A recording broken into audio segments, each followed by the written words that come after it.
Selamat malam teman-teman. Pada hari ini kita akan bicarakan mengenai identify market segment and targets, atau dengan kata lain bagaimana mengidentifikasi segmen-segmen pasar dan kemudian menentukan target market. Pertama yaitu dengan melakukan market segmentation, yaitu kegiatan membagi-bagi pasar. Ini dilakukan dengan mengidentifikasi dan melakukan profiling, yaitu mengelompokkan pembeli dengan kebutuhan dan keinginan yang sama ya, di antara mereka. Kemudian yang kedua adalah melakukan market targeting. Market targeting atau pemilihan target market itu dilakukan dengan cara memilih satu atau lebih segmen pasar mana yang kira-kira nanti akan dimasuki. Setelah itu melakukan market positioning, yaitu bagaimana di antara setiap segmen pasar yang telah dipilih itu, bagaimana nanti mengkomunikasikan manfaat yang khas dari penawaran pasar perusahaan. Selanjutnya adalah bagaimana dasar dari segmentasi pasar konsumen. Segmentasi pasar konsumen antara lain bisa kita lakukan dengan melakukan segmentasi geografik, demografik, psikografik, dan behavioral. Saya akan bicarakan satu persatu. Sebelumnya, sebuah segmen pasar itu terdiri dari kelompok pelanggan yang memiliki kebutuhan dan keinginan yang serupa. Nah, oke. Kemudian kita kelompokkan, ya, kita segmen-segmen dari kebutuhan dan keinginan serupa itu berdasarkan segmentasi geografis, psikografik, demografis, dan behavioral. Nah, segmentasi geografis merupakan segmentasi atau membagi-bagi pasar berdasarkan lokasi geografisnya, seperti negara, wilayah, atau kota. Nah, misalnya pasar dapat dibagi menjadi pasar regional, pasar lokal, dan pasar internasional. Selanjutnya segmentasi demografis, yaitu segmentasi berdasarkan karakteristik demografis. Karakteristik demografis itu seperti usia, jenis kelamin, pendapatan, pendidikan, pekerjaan, dan juga status perkawinan. Nah, contohnya misalnya segmen pasar kelompok usia muda, segmen pasar keluarga dengan anak-anak, segmen pasar orang dewasa, segmen pasar orang dewasa yang sudah pensiun, dan sebagainya. Jadi masing-masing kelompok ini punya kemiripan dalam perilaku mereka dalam perilaku pembelian misalnya. Berikutnya adalah segmentasi psikografis.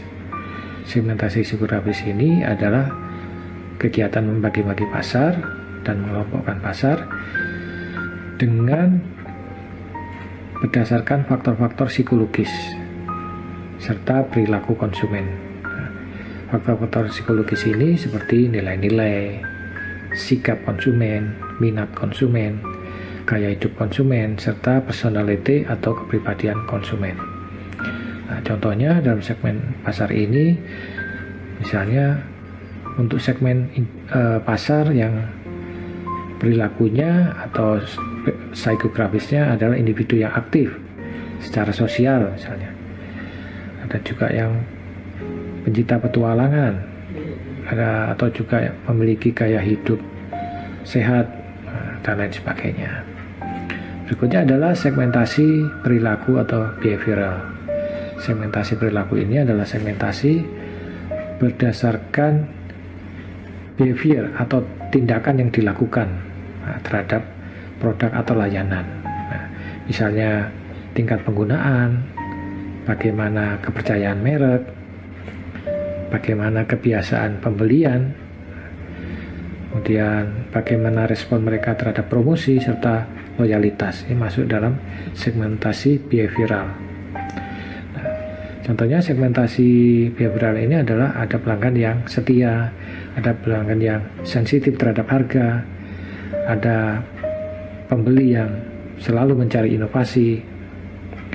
Jadi dengan menggunakan variabel-variabel segmentasi ini, kita dapat mengidentifikasi kelompok pembeli mana yang memiliki kebutuhan dan karakteristik yang serupa.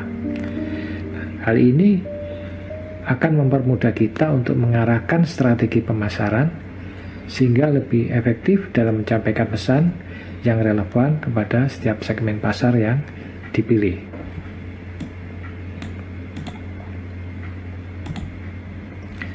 Nah, segmentasi geografis seperti tadi diungkapkan di atas, bisa jadi segmentasi berdasarkan negara atau negara bagian atau provinsi atau wilayah atau kabupaten, kota atau lingkungan tertentu.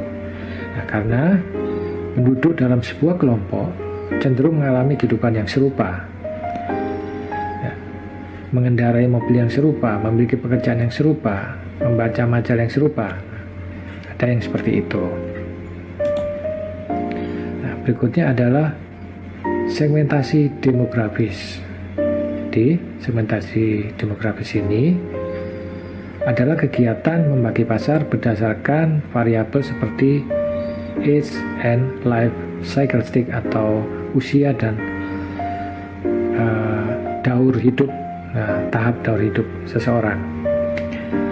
Kemudian juga life stage, ya, jadi tahap kehidupan, gender, pendapatan, generasi, kewarganegaraan, kelas sosial, agama, ras. Ya, variabel demografis ini sering kali terkait dengan kebutuhan dan keinginan konsumen dan mudah diukur.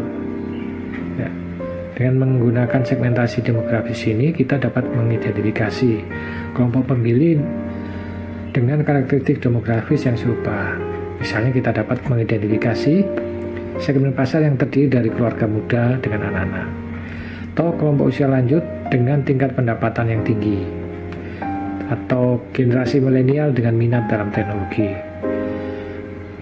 Nah, variabel demografis ini memungkinkan kita untuk memahami lebih baik kebutuhan dan preferensi konsumen dalam konteks demografis mereka, sehingga dapat membantu kita dalam mengembangkan strategi pemasaran yang lebih relevan dan efektif.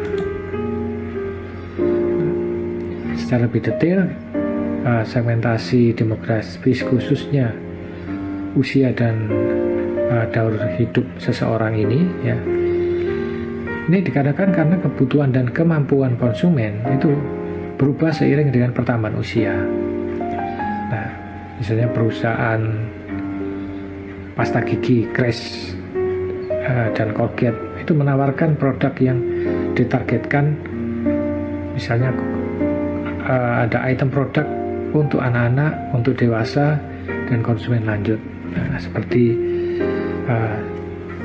susu, ya, ada susu untuk anak-anak, remaja, dan kemudian untuk usia lanjut. Nah, jadi produk dibagi, ya, berdasarkan segmentasi pasar yang hendak dituju. Seperti itu. Kemudian life stage atau tahap kehidupan ini mengidentifikasi permasalahan yang dihadapi oleh seseorang, ya, kan memiliki tahap kehidupan yang berbeda dalam diri seseorang. Nah, jadi ada masa sekolah, ya, ada masa masuk perguruan tinggi, ada masa menikah, ada masa-masa merawat orang tua di mana mereka mengalami permasalahan yang berbeda. Nah, ada masa membeli rumah baru dan sebagainya. Nah, tahap-tahap kehidupan ini memberikan peluang bagi pemasar untuk membantu orang mengatasi kekhawatiran utama di masing-masing tahap kehidupan seseorang ini. Nah, jadi pemasar setelah mengetahui life stage ini, pemasar dapat mengidentifikasi tahap-tahap kehidupan ini dan kemudian mengembangkan strategi pemasaran yang relevan untuk setiap tahap. Misalnya untuk seseorang yang mau sekolah, ya, mau sekolah dari perpindahan dari SMP ke SMA atau SMA ke perguruan tinggi, nah itu kebutuhan yang spesifik yang dibutuhkan apa? Nah, misalnya untuk menikah, orang tahap hidupnya akan menikah. Nah, ini menjadi pasar bagi perusahaan perencanaan pernikahan, misalnya I.O. Nah, perusahaan perjalanan dapat menawarkan paket pernikahan juga yang dirancang khusus untuk mereka misalnya. Berikutnya adalah gender.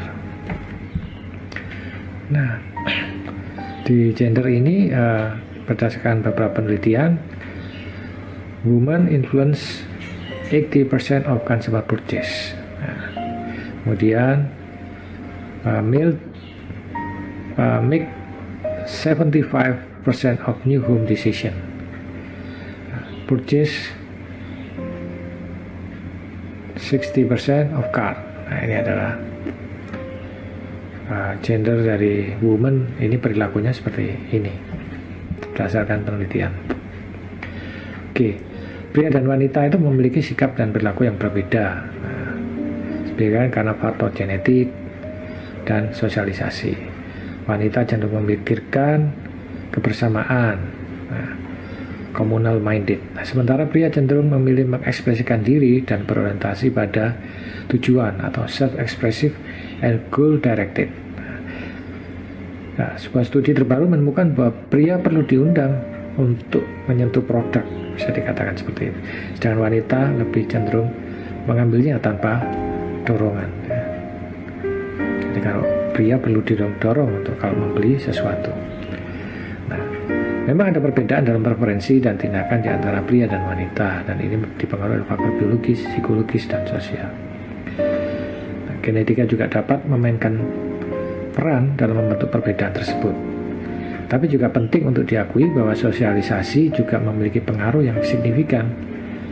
Nah, sejak kecil pria dan wanita seringkali diberi peran dan harapan yang berbeda dalam masyarakat. Nah, hal ini dapat mempengaruhi sikap dan perilaku mereka. Namun, penting diingat bahwa tidak semua pria atau wanita memiliki sikap dan perilaku yang sama. Individu memiliki keunikan tersendiri dan perbedaan yang tidak dapat digeneralisasi secara luas berdasarkan jenis kelamin mereka. Setiap orang adalah individu dengan pengalaman, kebutuhan, dan preferensi yang unik. Nah, tapi dalam konteks pemasaran, penting untuk mengakui ada kecenderungan perbedaan ini dan memahami audiens target secara lebih mendalam. Nah, pemasar perlu mengadopsi pendekatan yang sensitif terhadap perbedaan gender dalam merancang kampanye, strategi promosi, dan komunikasi untuk kebutuhan dan preferensi pelanggan secara selektif. Nah, jadi produk kita ini akan dikhususkan untuk siapa? Untuk gender wanita atau pria. Nah, sehingga perusahaan perlu mendesain strategi promosinya berdasarkan target market pasar yang sudah dipilih ini. Berikutnya adalah segmentasi pasar berdasarkan masih demografis tapi lebih khususnya mengenai pendapatan. Segmentasi pendapatan digunakan dalam kategori seperti pakaian, perjalanan, layanan keuangan, dan otomotif. Namun, pendapatan tidak selalu dapat memprediksi pelanggan yang terbaik, karena perilaku konsumen bisa melakukan pergeseran perilaku, bisa menghasilkan perubahan perilaku. Perubahan ini mencerminkan pergeseran preferensi konsumen dan strategi pembelian yang didorong oleh berbagai faktor, misalnya perubahan ekonomi, perubahan tren, preferensi individu. Nah, konsumen saat ini mencari nilai yang optimal dan produk yang sesuai dengan kebutuhan dan anggaran mereka, baik itu dalam kategori diskon atau barang-barang mewah. Nah, penting bagi perusahaan untuk mengenali dan menyesuaikan diri dengan pergeseran konsumen ini dalam perilaku konsumen. Hal ini dapat melibatkan mengembangkan strategi pemasaran yang berbeda untuk segmen yang berbeda pendapatan. Nah, jadi kelas atau level yang berbeda, jadi bisa kita kenal mungkin pendekatan kelas atas, menengah ke bawah, menengah atas, atau pendapatan bawah. Nah, sehingga kita menawarkan produk yang relevan sesuai dengan income mereka. Nah, sesuai dengan yang relevan, sesuai income yang menarik bagi pelanggan. Oke. Berikutnya adalah segmentasi demografi berdasarkan generation. Nah, jadi generation atau cohort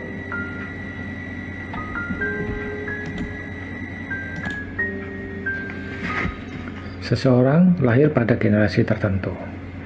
Jadi generasi ini bisa dibagi, atau biasanya generasi dinamakan kohort. Ya, ada generasi X, yaitu mereka yang lahir pada tahun 1964 sampai 1978. Generasi baby boomers, yaitu mereka yang lahir pada tahun 1946 sampai 1964. Kemudian silent generation tahun 1925 sampai 1945. Kemudian generasi milenial yang lahir tahun 79 sampai 94. Kemudian generasi Z yang lahir tahun 95 sampai sekarang. Nah, setiap generasi akan dipengaruhi secara mendalam oleh zaman di mana mereka dia hidup, di mana mereka tumbuh. Mereka akan dipengaruhi oleh musik pada waktu itu, film pada waktu itu, politik pada waktu itu, peristiwa-peristiwa penting pada periode tersebut.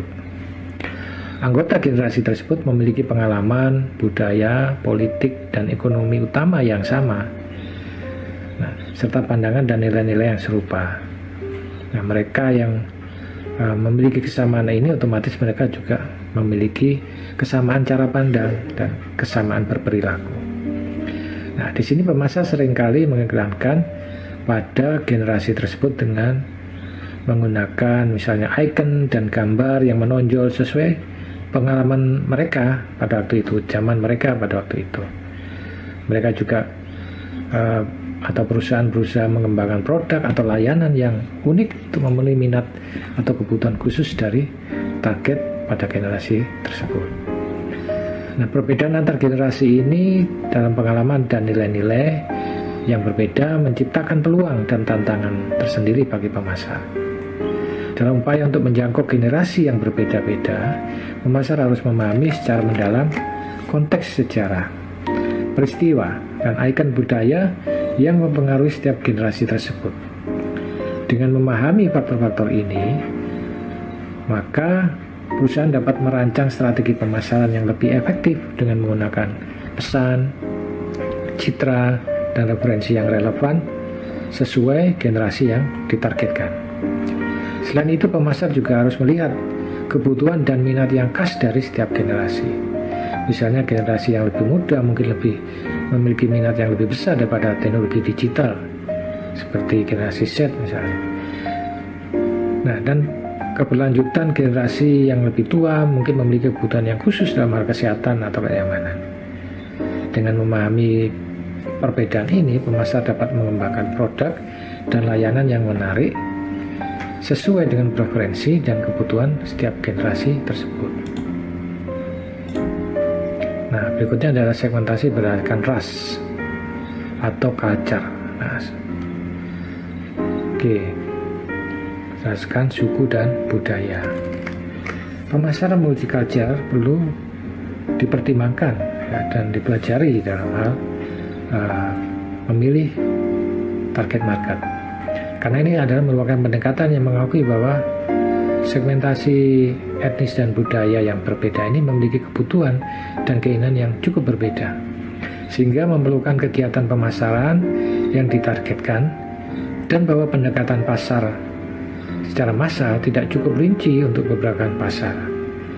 Pemasaran multicultural dapat menghasilkan pesan pemasaran, media, saluran, dan lain sebagainya yang berbeda. Pemasaran multicultural ini merupakan pendekatan yang mengakui bahwa segmen etnis dan budaya yang berbeda memiliki kebutuhan dan keinginan yang cukup berbeda, sehingga memerlukan kegiatan pemasaran yang ditargetkan. Pendekatan pemasaran berdasarkan segmentasi suku dan budaya ini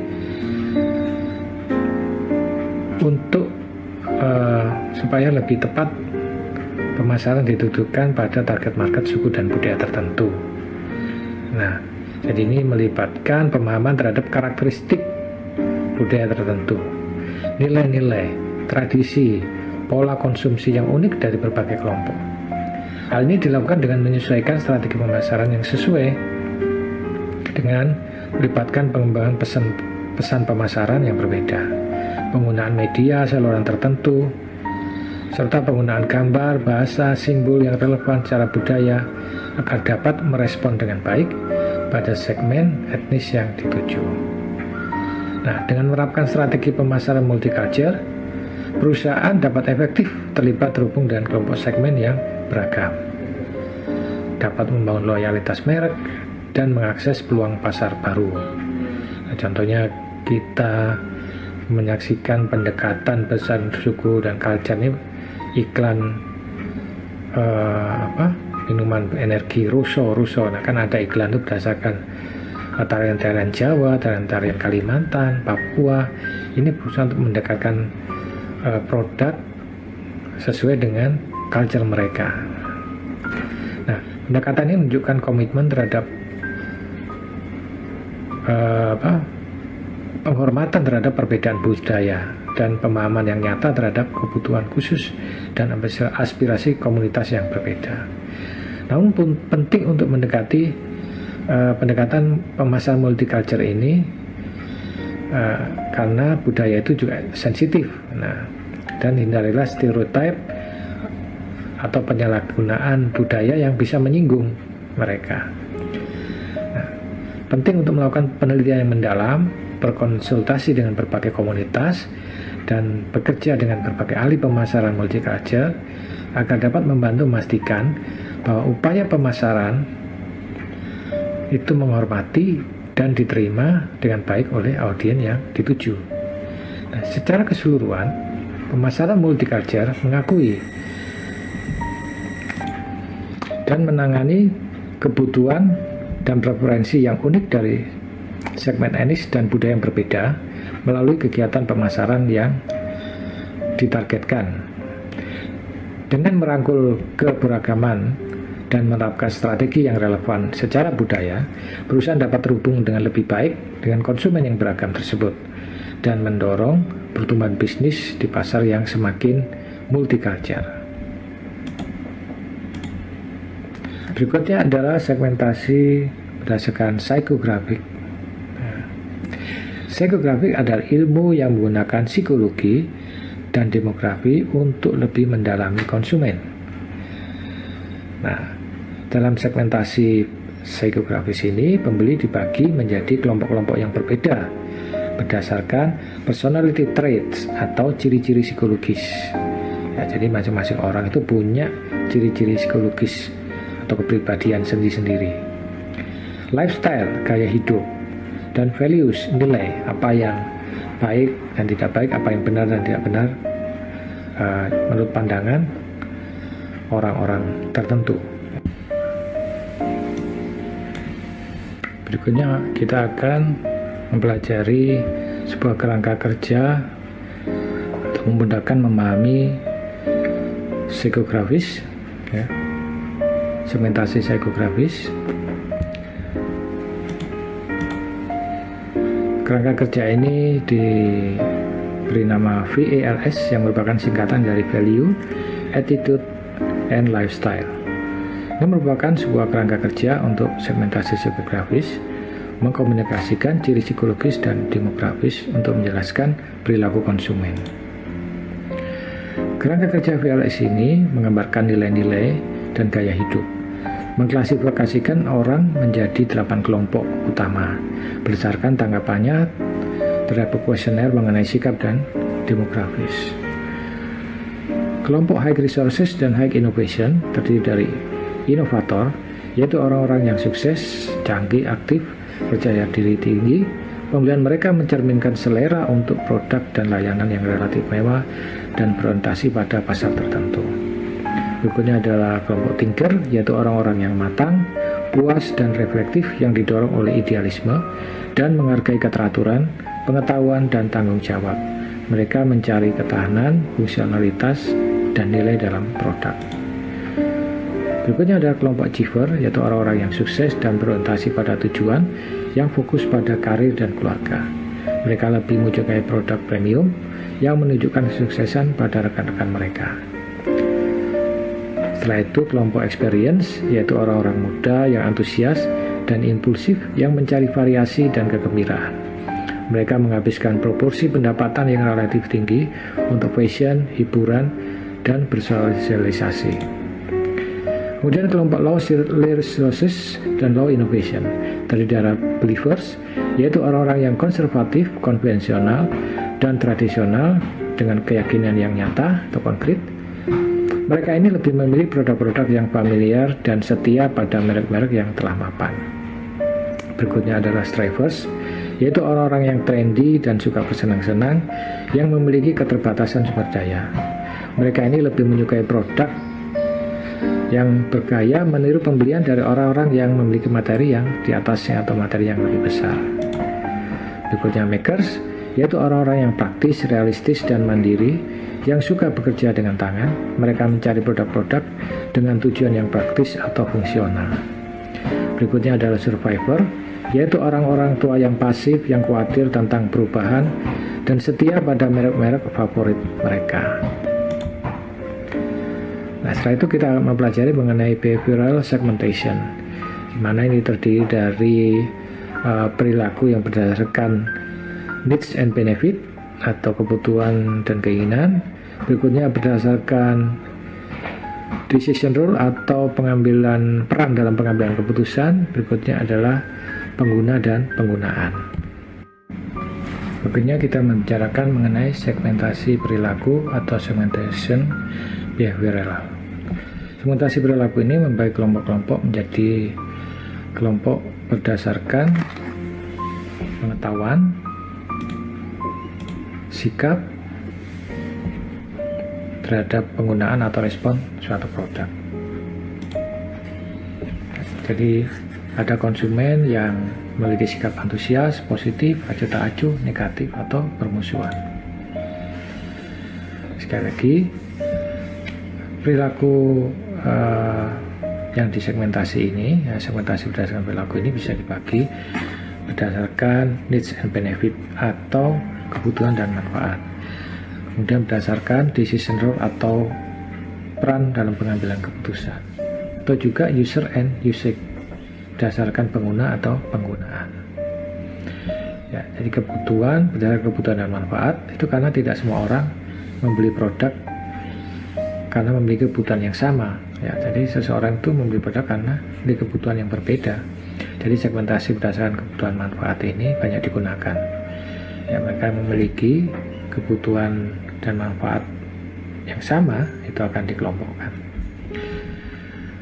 Berikutnya adalah peran dalam pengambilan keputusan. Orang-orang dalam pengambilan keputusan itu bisa memiliki peran. Ada yang perannya inisiator atau pengambil inisiatif, influencer, memberi pengaruh, decider, ya, penentu, buyer, pembeli, dan user, pengguna. Berikutnya berdasarkan user dan usage, yaitu berdasarkan pengguna itu sendiri dan bagaimana menggunakannya. Ya, jadi ini bisa meliputi usage occasion atau penggunaan berdasarkan kejadian tertentu. Misalnya perjalanan darat dipicu oleh kegiatan yang berdasarkan bisnis, liburan, atau keluarga. Dan kesempatan penggunaan. Berikutnya adalah user status. Ini merupakan kunci untuk menarik pengguna potensial karena menggunakan suatu produk karena sesuai dengan status mereka. Berikutnya adalah tingkat penggunaan. Ada seseorang dengan tingkat penggunaan produk itu biasa-biasa, tingkat penggunaan berat, ya. Kemudian juga bisa disegmentasi berdasarkan tingkat kesiapan pembeli. Begitu juga dengan status dalam atau tingkat loyalitasnya. Selanjutnya kita akan mempelajari bagaimana segmentasi pasar yang terjadi untuk B2B market, ya, business to business market. Jadi ini ada segmentasi demografik, ya. Jadi meliputi industri, company size, dan serta location. Segmentasi berdasarkan operating variable, yaitu teknologinya, status penggunanya, serta kemampuan customer-nya. Setelah itu segmentasi berdasarkan pendekatan pembelian. Ini terkait power structure, ya, struktur kekuasaan. Kemudian bagaimana sifat hubungan yang sudah ada. setelah itu situational factor, ini terkait urgensi atau kemudian aplikasi khusus atau ukuran pesanan yang akan diorder. Selain itu juga segmentasi berdasarkan personal karakteristik, yang ini merupakan kesamaan antara pembeli dan penjual, loyalitas dan sikap terhadap risiko. Berikutnya adalah marketing targeting. Ini merupakan bagaimana cara untuk menentukan segmentasi yang efektif atau pasar yang dipilih itu memenuhi kriteria yang seperti apa. Jadi kriteria yang baik itu adalah measurable, significant, accessible, differentiable, dan actionable.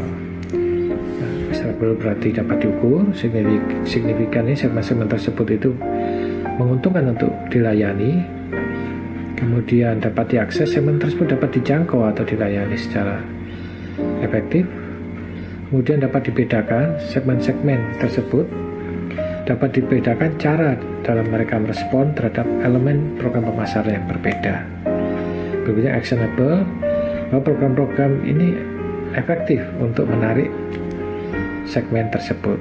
Nah, kalau segmen itu memenuhi kriteria ini, maka segmen tersebut boleh dipilih untuk menjadi target market. Berikutnya adalah pemilihan berdasarkan apa yang dinamakan Porter 5 Force, yang terdiri dari mempertimbangkan rival, new entrants, substitute product, buyer power, dan supplier power.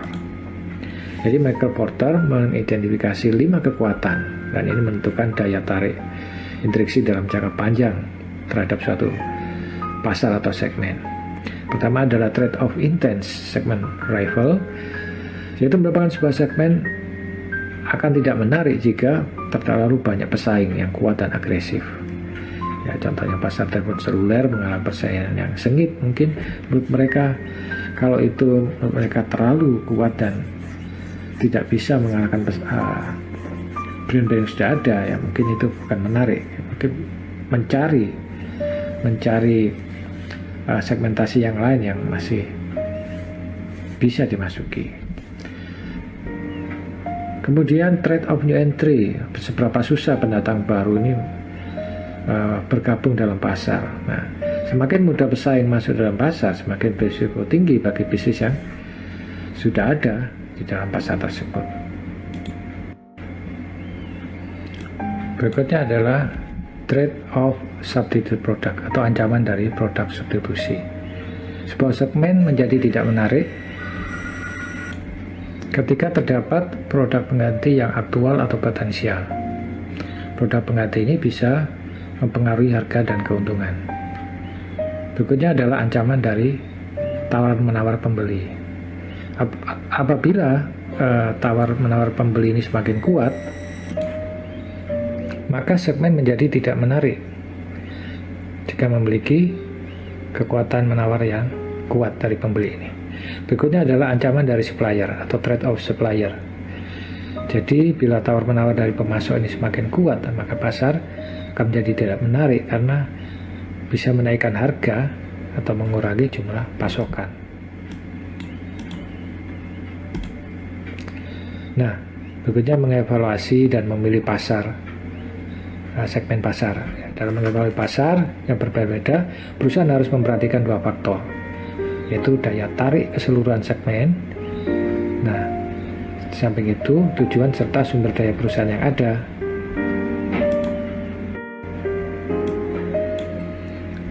Jadi bagian ini merupakan pembagian segmentasi pasar berdasarkan 2 kontinum yang berbeda antara mass market, pemasaran massal, dengan customization. Ya. Jadi customization ini membedakan konsumen ya berdasarkan penawaran yang lebih spesifik atau lebih khusus. Oke, sampai di sini pelajaran hari ini. Semoga bermanfaat. Sampai ketemu di